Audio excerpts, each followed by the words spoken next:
Hello friends, मेरे डेजर classes में आप लोग का बहुत बहुत फिर से नए सेशन में स्वागत करता हूं। तो आज है 16 नवंबर।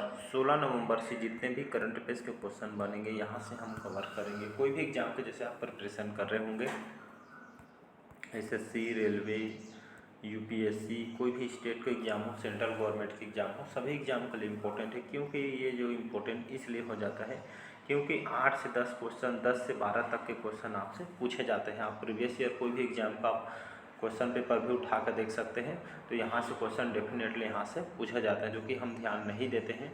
तो अब से आपको ध्यान देना है। बहुत इंटरेस्टिंग सब्जेक्ट होता है करंट अफेयर्स। जितना आप पढ़ेंगे उतना ज़्यादा आपको सब्जेक्ट मतलब इंटरेस्ट होते जाएगा। स्टार्ट करते हैं सेशन को। पहले बार आए तो चैनल को सब्सक्राइब करके रख लीजिएगा ताकि जो नोटिफिकेशन है आप तक यहाँ पे पहुँच पाए। तो हाल ही में भूकंप के बाद आपातकालीन की घोषणा की गई है जापान में, नामीबिया, आइसलैंड या इनमें से कोई नहीं। तो जो आइसलैंड है या पे यूरोप के अंतर्गत ये जो देश बसा हुआ है, यूरोप के अंतर्गत आती है।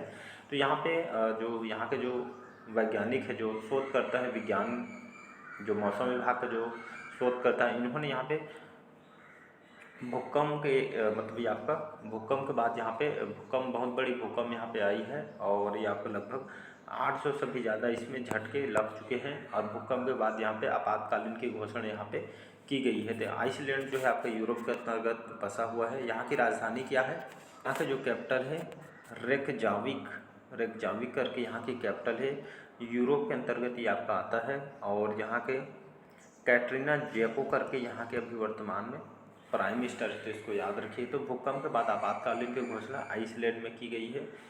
तो ये आपका 800 से भी झटके यहाँ पे लग चुकी है। और यहाँ के जो शोधकर्ताओं ने भी मतलब सरकार के माध्यम से बता के इसको आपातकालीन की घोषणा यहाँ पे कर दी गई है, तो इसको याद रखिएगा। अगला क्वेश्चन दूसरा क्वेश्चन देखते हैं। हाल ही में किस देश में पूर्व प्रधानमंत्री को विदेश मंत्री के रूप में नियुक्त किया गया है? चाइना के द्वारा, ब्रिटेन, जापान या इनमें से कोई नहीं। इसका जो करेक्ट आंसर हो जाएगा ब्रिटेन। तो यहाँ के जो पूर्व प्रधानमंत्री कौन थे? तो रिचेमैन जो क्लीमेंट जो एटली हैं, एटली जी यहाँ के ये आपके पूर्व प्रधानमंत्री थे। लेकिन इनको हाल ही में इनको जो ब्रिटेन के जो प्राइम मिनिस्टर वर्तमान में अभी ऋषि सुनक भी हमारे भारतीय मूल के यहाँ के प्राइम मिनिस्टर हैं। तो उन्होंने हाल ही में जो पूर्व प्रधानमंत्री एटली जी को यहाँ के नए विदेश मंत्री इनको बना दिया गया है। यहाँ के जो विदेश मंत्री थे इनको हाल ही में कल बताया था, इनको यहाँ पे निकाल दिया गया है। इसको हाल ही में जो यहाँ के जो पूर्व प्रधानमंत्री को विदेश मंत्री के रूप में इनको बनाया गया है। ब्रिटेन की बात है, तो इसको याद रखिएगा। अगला क्वेश्चन देखते हैं। यहाँ पे थर्ड क्वेश्चन देखते हैं। हाल ही में किस पूर्व क्रिकेटर की जो बायोपिक 800 रिलीज हुई है? पूर्व क्रिकेटर की बायोपिक मूवी है, तो उनकी 800 मूवी रिलीज हुई है। Shane Warne, Ricky Ponting, Muttiah Muralitharan या इनमें से कोई नहीं। इसका जो करेक्ट आंसर हो जाएगा मुथैया मुरलीधरन। कहाँ के रहने वाले हैं? श्रीलंका के स्पिनर हैं, बहुत ही बॉलर हैं, स्पिनर बॉलर हैं। टेस्ट क्रिकेट में इन्होंने 800 विकेट लेने का इन्होंने रिकॉर्ड बनाया है। और यहाँ पे मुथैया मुरलीधरन यहाँ पे तमिल भाषा में, तमिल में ये मूवी बन रही है, जिसमें तमिल के ही एक्टर इनको अपॉइंट के पहले विजय सेतुपति इनका रोल करने वाले थे, लेकिन इसको फिर से दूसरे एक्टर को इसमें अपॉइंट किया गया है। तमिल भाषा में बन रही है। तो मुथैया मुरलीधरन जो कि पूर्व क्रिकेटर है श्रीलंका के, तो उनके जीवनी पे कैसे उनको स्ट्रगल की है उस बेस्ट पे मूवी को बनाई गई है। तो मुथैया मुरलीधरन उनके जो मूवी का नाम है 800 बायोपिक, उनकी बायोपिक जीवनी पे मूवी है। तो 800 रिलीज हुई है, तो इसको याद रखिए। श्रीलंका के स्पिनर बॉलर हैं, वन जो क्रिकेट में इन्होंने 800 विकेट लेने, टेस्ट मैच में इन्होंने 800 विकेट लेने का रिकॉर्ड इन्होंने बनाया। तो उनके बेस पर मूवी है, MS धोनी आई थी उसी तरह की मूवी है, तो इसको याद रखिएगा। अगला क्वेश्चन देखते हैं। हाल ही में 42वें अंतर्राष्ट्रीय व्यापार मेले का शुरुआत कहाँ हुई है? टोक्यो, नई दिल्ली, पेरिस या इनमें से कोई नहीं। इसका जो करेक्ट आंसर हो जाएगा नई दिल्ली। नई दिल्ली की प्रगति मैदान सुने होंगे। 14 नवंबर को ये आपका स्टार्ट हुआ है और 14 दिन तक ये मेला भव्य तरीके से इसका आयोजन हो। यहाँ पे विदेशी, देसी, मतलब ऐसा कोई सामान नहीं है जो आपको घरेलू से लेकर विदेशी सामान तक इस यहाँ पे जो अंतर्राष्ट्रीय व्यापार मेला 42वें क्रम का नई दिल्ली में हो, सब में आपको बड़े बड़े जो व्यापारी हैं इसमें हिस्सा लेंगे। बहुत सारे लोग इसमें इकट्ठा होंगे देश विदेश से। यहाँ पे एक तरह का अंतर्राष्ट्रीय व्यापार मेला है, मतलब ऐसा कोई भी चीज़ नहीं जो यहाँ पे आपको नहीं मिलेगा। हर वो चीज़ मिलेगा इस व्यापार मेले में। तो आपको घरेलू से लेकर विदेशी सामान तक यहाँ पे देखने को मिलेगा। 14 दिन तक ये आपका चलेगा दिल्ली के प्रगति मैदान में। तो इसको याद रखिएगा, बी ऑप्शन यहाँ पे करेक्ट आंसर हो जाएगा। नेक्स्ट क्वेश्चन अगला क्वेश्चन देखते हैं। हाल ही में 10वीं आसियान रक्षा मंत्रियों की बैठक कहाँ आयोजित की जाएगी? ढाका में, नई दिल्ली, जकार्ता या इनमें से कोई नहीं। तो हाल ही में 10वीं आसियान रक्षा मंत्रियों की बैठक कहाँ आयोजित की जाएगी? तो ये आपका जकार्ता, इंडोनेशिया की राजधानी है। जोको विडोडो अभी इंडोनेशिया के राष्ट्रपति हैं, तो इसको याद रखिएगा। तो 10वीं आसियान मतलब ये आपका रक्षा मंत्रियों की बैठक, जैसे हमारे भारत की तरफ से हमारे रक्षा मंत्री कौन है जी? तो हमारे भारत के रक्षा मंत्री अब हमारे जो राजनाथ सिंह हैं जी, राजनाथ सिंह वर्तमान में हमारे भारत के रक्षा मंत्री हैं। तो इस आसियान जो रक्षा मंत्रियों के जो सम्मेलन में हिस्सा लेंगे इस बैठक में, और रक्षा से संबंधित मुद्दों पे बात किया जाएगा एक तरह का।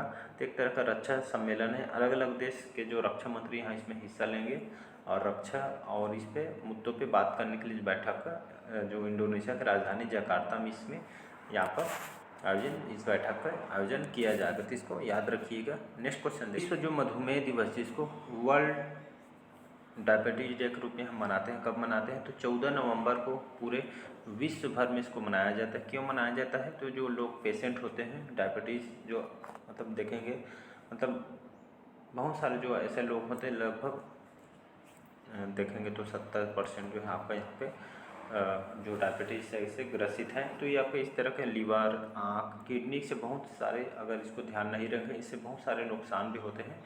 इसको ध्यान देना पड़ता है, इसको मतलब हर महीने इसको चेक भी कराना रहता है जो डायबिटीज़ लोग जो रोगी होते हैं। तो इसीलिए लोगों को ये आपका जागरूक करने के लिए यहाँ पे उनको पेशेंट को ध्यान रखने के लिए इसको विश्व मधुमेह दिवस वर्ल्ड भर में ये आपका 14 नवंबर को पूरा विश्व में इसको मनाया जाता है। तो इसको याद रखिएगा, बी ऑप्शन करेक्ट आंसर हो जाएगा। नेक्स्ट अगला क्वेश्चन देखते हैं। हाल ही में किसे 19वें कलाकार पुरस्कार से सम्मानित किया जाएगा? संजय जैन, राजेश धनखड़, अपोलिनारिस डिसूजा या इनमें से कोई नहीं? इसका जो करेक्ट आंसर हो जाएगा अपोलोनारिस जो डिसूजा है, इनको हाल ही में 19वें कलाकार पुरस्कार से इनको सम्मानित किया है 2023 के लिए। तो इम्पोर्टेंट है, पूछ सकता है क्वेश्चन। तो अपोलोनारिस ये आपका कोंकणी, याद रखिएगा, कोंकणी भाषा के ये आपका संगीतकार हैं, कलाकार हैं।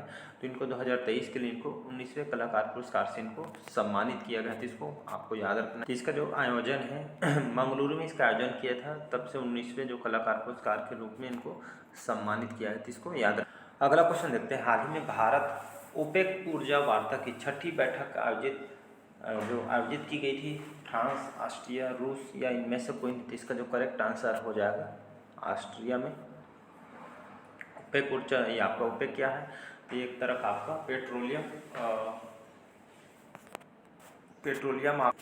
पेट्रोल उत्पादक ये संगठन है। तो हाल ही में भारत ऊर्जा वार्ता की जो 6ठी बैठक ये आपका ऑस्ट्रिया में इसका आयोजन किया गया था। ओपेक की बात करूँ, ओपेक ये आपका बताया मैंने पेट्रोलियम उत्पादक निर्यातक कंपनी है और वियना ऑस्ट्रिया में इसका हेडक्वार्टर है। 1960 में इसकी स्थापना किया गया था। और ये आपका भारत ओपेक के बीच ऊर्जा वार्ता की जो है 6ठी बैठक का आयोजन किया गया था ऑस्ट्रिया में। तो इसको याद रखिएगा। तो खास करके पेट्रोलियम उत्पादक को लेकर एक बैठक रखी गई थी भारत और ओपेक के बीच। तो इसको याद रखिएगा। अगला क्वेश्चन देखते हैं। अगला क्वेश्चन देखते हैं। हाल ही में किस देश ने शहरी बुनियादी ढांचे के विकास के लिए एडीबी के साथ $400 बिलियन का समझौता किया है? यूक्रेन ने, श्रीलंका, भारत या इनमें से कोई नहीं? इसका जो करेक्ट आंसर हो जाएगा भारत के द्वारा।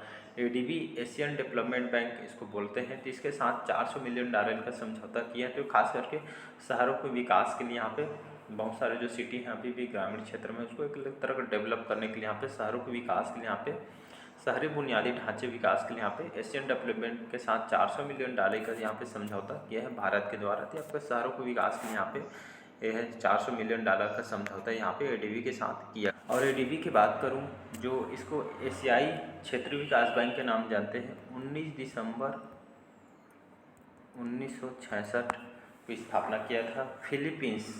फिलीपींस का हेडक्वार्टर है। तो इसको याद रखें। तो अक्सर हेडक्वार्टर मुख्यालय को पूछा जाता है, तो फिलीपींस से इसका हेडक्वार्टर है एडीबी का।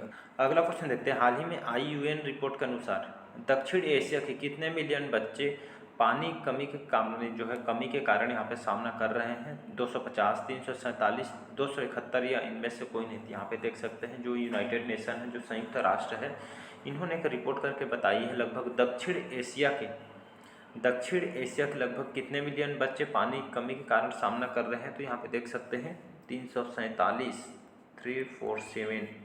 यहाँ पे मिलियन बच्चे पानी से कमी का सामना कर रहे हैं। समझ सकते हैं पानी की कितनी वैल्यू, इसलिए बार बार बोला जाता है पानी को जितना हो सके उतना ही यूज करिए, वेस्ट कभी मत करिएगा। यहाँ पे देख सकते हैं 347 मिलियन यहीं पे है, बहुत मायने रखता है 347 मिलियन, 1000-2000 होता समझ। यहाँ पे 347 मिलियन बच्चे पानी की कमी का सामना कर रहे हैं। तो इसलिए पानी का वेस्ट मत कीजिए, जितना हो सके उपयोग उतना ही करिए, वेस्ट कभी मत जाने दीजिएगा। तो 347 जो बच्चे यहाँ पे पानी जो मिलियन बच्चे हैं, 347 मिलियन बच्चे पानी की कमी से सामना यहाँ पे कर रहे हैं। तो पानी को वेस्ट मत कीजिएगा। तो ये जो रिपोर्ट है संयुक्त राष्ट्र महासभा ने ये जारी की गई है दक्षिणी एशिया के लगभग।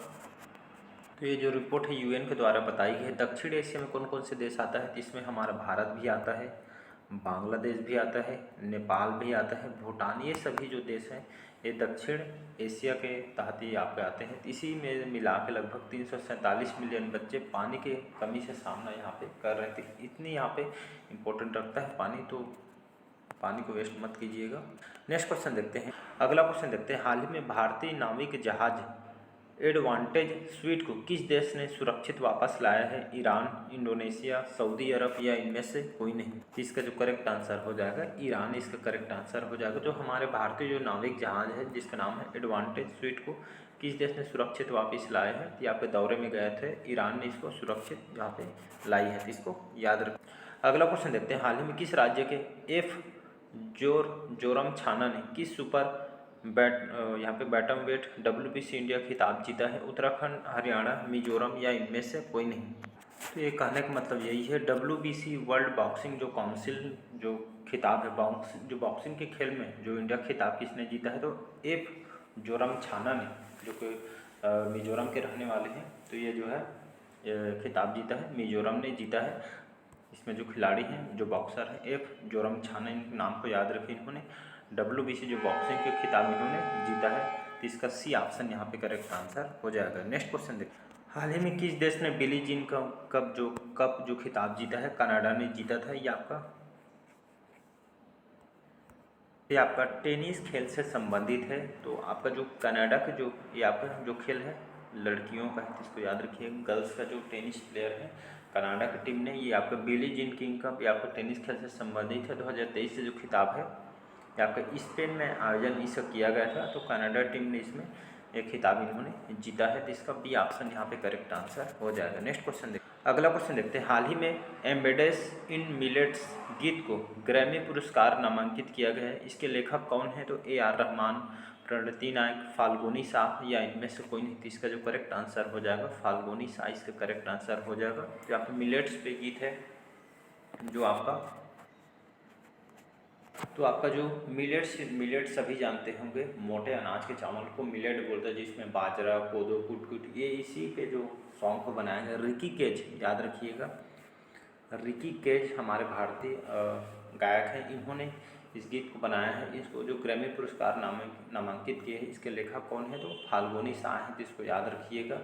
तो जो खास करके मोटे चावल जो अनाज होते हैं हमारे स्वास्थ्य के लिए बहुत ही महत्वपूर्ण मानी जाती है, इसी पे गीत को गाई गई है। इसको ग्रैमी पुरस्कार भी नामांकित किए गए हैं। तो रिकी के जो कि हमारे भारतीय संगीतकार गायक हैं, इन्होंने इसको गाया है, तो इसको याद रखिएगा, इंपॉर्टेंट क्वेश्चन ये भी। अगला क्वेश्चन देखते हैं, हाल ही में किस राज्य में नवचेतमयी चरमपंथी संगठनों को गृह मंत्रालय ने गैर कानूनी घोषित कर दिया है? त्रिपुरा, मणिपुर, मिजोरम या इनमें से कोई नहीं? इसका जो करेक्ट आंसर हो जाएगा मणिपुर, जो कि यहाँ की राजधानी है इम्फाल। तो यहाँ के जो एक संगठन है जिसको नवचैतमयी जो चरमपंथी जो संगठन को हाल ही में जो हमारे गृह मंत्रालय ने इसको गैर कानूनी घोषित कर दिया गया है, उग्रवादी संगठन के रूप में इसको गैर कानूनी घोषित किया गया है इस संगठन को।